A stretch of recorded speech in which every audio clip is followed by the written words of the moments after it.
cruel le cinéma des fois. Pour les amis, tel acteur qui n'est plus là, c'est souvent comme aller au cimetière.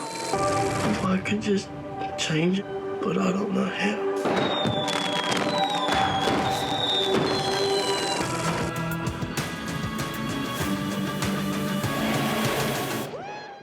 Hello and welcome to this week's film show, where director Philippe Azoulay joins us to talk about his adventure following Claude Lelouch around for years to try and capture that creative energy. The result is the kinetic documentary portrait out this week in France, Tourner pour vivre, or Shoot or Die.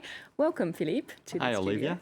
And France 24's Lisa Nasselson is with us, of course. Now, let's start with the man himself, Claude Lelouch, who's best known outside of France for the award-winning A Man and a Woman. But he's actually made around 50 films in a 60-year career. He is extremely prolific. And when you followed him, he was making 3 films in 3 years, a massive challenge. He has an impressive amount of energy. Was it hard to keep up? Yeah, it was, because we are both very passionate about films. So it's just like playing dancing tango together. So he was surprised at the beginning that I was filming him, and every day, you must understand, it's not easy for someone to have a camera following you all the time. But then, through the times, he understood. And basically, his plan was to do 3 films in less than 3 years, and his best films. That was the basic. But as you can notice it in the film, everything has changed and happened differently. And we went for almost 7 to 8 years filming, and he did 6 films. And looking for something, I don't know if he'll find it, but running after time and running about his dream of doing better. It's true that there's a lot packed into that documentary. Let's get a taste, indeed, of Shoot or Die. Faut que tu sois un aigle, toi aussi, tu vois. Tu vois les yeux que tu as là, c'est ça qui me plaît. Tu vois, tu regardes un peu comme lui, quoi.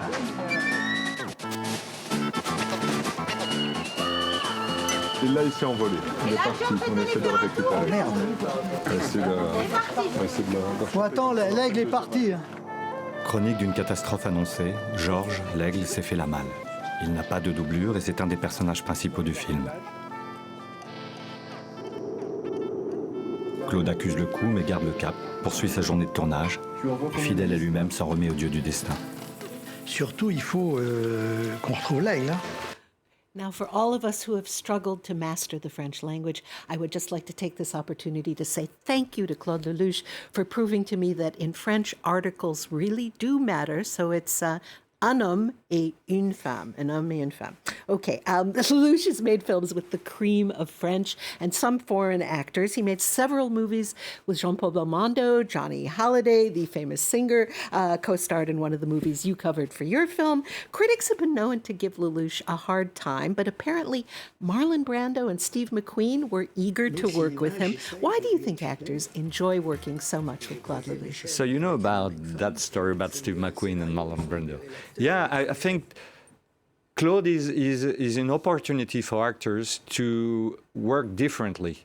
We say, in French, we say jouer la comédie. It's not to act, it's to play comedy. So actors are big kids, no? And when they do work with Claude, it's an opportunity for them to try something else, to be in another way, another technique. So I presume if you are from the Stanislavski philosophy, it's going to be hard. That's why it's very surprised that you mentioned Steve McQueen. He really wanted, he had a project with Claude, and Marlon Brando joined them on the project. I was surprised Brando, who was very actor studio method, did want to work with Claude, but I presume they were excited doing something else, something different. And I know that the approach is, like you say, quite different. There's a lot of spontaneity. The script gets written and then rewritten. How did you see that spontaneity in action? Does it really work? Does it get results? It works, actually. You can notice in many of these films that actors behave or act differently. So he's looking for spontaneity and provoking it, which any way he can. So by changing the lines just a few minutes before shooting, or by changing the programs, or changing anything he can to make uneasy the actor, and trying to reach a point where he won't be acting anymore. He will be reacting from his own and personal feelings about the sequence. Claude called his most recent movie L'amour est mieux que la vie, Love is Better Than Life. In Un plus Un with Jean Dujardin and Elsa Zilberstein, you got to meet and be hugged by the rather remarkable Indian Hindu spiritual leader known as Amma, who has reportedly hugged over 30 million people. Can you describe what that felt like? Yeah, she's an amazing woman. I mean, while I was starting that movie, Shoot or Die, I had a previous project in India. So meanwhile, I was going to India, coming back to France, filming the Shoot or Die movie. And there I had a big journey, amazing journey. I took part with the Kumbh Mela and many other things. And I had connections with some spirituals. So I talked to Claude about Amma. And actually his plans met my plans. And as you can notice in the film, my projects crushes into his projects, and one of his films becomes Un plus Un. So he said, okay, let's go to India and to see what we can do there. And so we went scouting over there, and I introduced him to Amma, and he really fell in love with that woman, she's a lady, but she smiles just like a goddess, and she's got when she looks at you, you think she's loving you, and she gives love and passion, giving the darshan to people. So there was a great moment. She accepted to take part in Claude's movie and mine, of course, but she's really a very important. And Claude told me that it was probably his most intensive or his most emotional meeting and moment he had ever, even more than the Palme d'Or and the Oscars. The scenes shot in India as part of your film are really, truly memorable. But we're moving on next to a very different kind of movie out this week in France. Australian director Justin Kurzel's Nitram. Caleb Landry-Jones won the Best Actor prize in Cannes last July for playing the title character, and it picked up plenty of prizes at the Australian Academy of Cinema and Television Arts Awards too. Let's start by getting a look at the film. The man was a misfit, a loner, an oddball, a weirdo.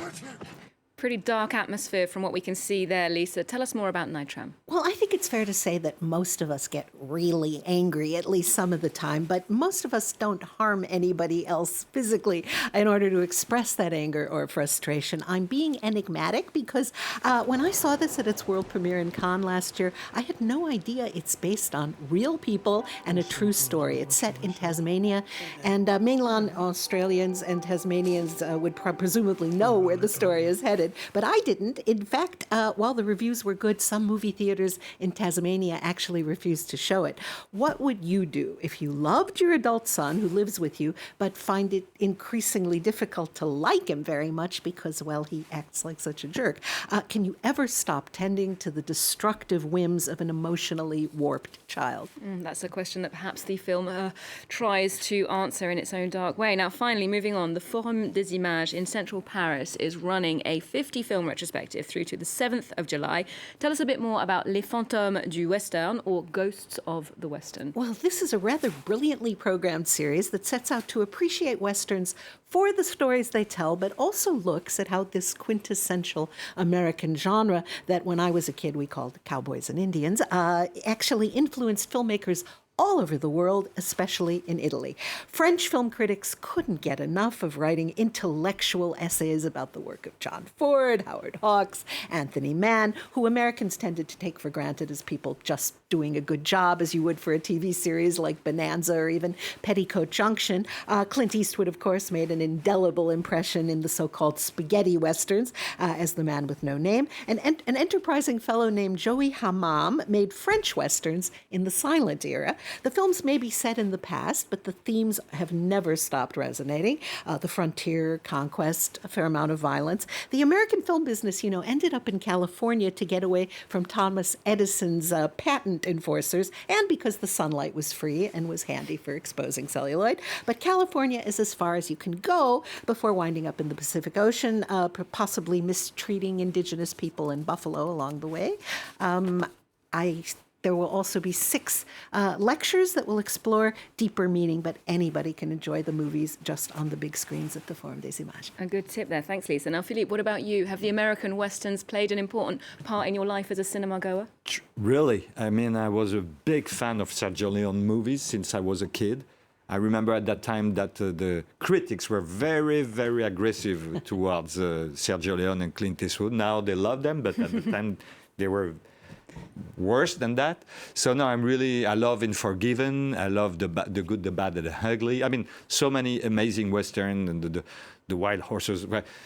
I'm a big fan of Westerns, yeah. Indeed. And I might point out as well that your film, Shoot or Die, is going to America. We'll be on screens there as well as here in France. We'll have to wrap it up there. But Philippe, thanks so much for being with us today. And Lisa, thanks for the roundup. We'll leave you with an idea of Ghosts of the Western. Remember, you can get more movie news on our website and our social media too. And do tune in, next time when Encore will be bringing you daily coverage from the Cannes Film Festival. You clearly haven't got the message!